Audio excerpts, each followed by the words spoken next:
Hey there, everyone. My name's Trent, and if you guys don't know me, I'm the leader for the freshman guys here.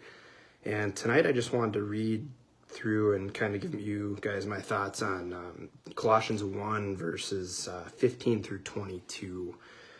There were a lot of really good things that stood out to me in this verse. The first being that there's really a sense that Paul writes to the church about God being the creator of all things.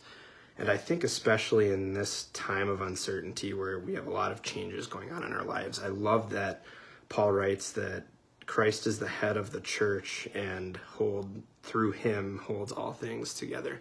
And I think that's just a really comforting point, especially for those who just have a real change in the pace of how we're kind of living our lives right now. And I think just seeking that comfort, knowing that God is the supreme leader over our lives. And I think that can really be comforting, especially for me as well.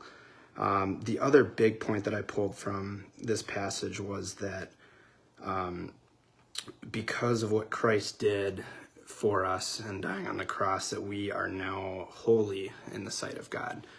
And I think, especially as Robbie's going through this whole idea of a broken world and broken aspects of life, this is just a really good kicker in explaining that this is what's next for us. This is a real gospel message, a message that really a just God for us before Christ meant that we all deserved a life in hell because we all fell short of God's glory in those commandments. None of us are perfect. We all struggle with the sin in our lives, and try as we may, we couldn't do it alone.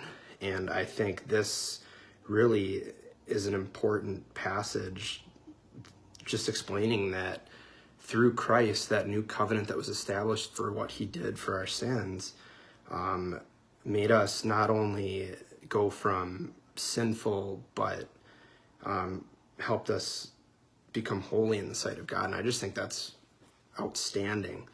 So I just encourage you guys to really read through this passage and let that sit in, because if you're anything like me, that's not something you think about on an everyday basis.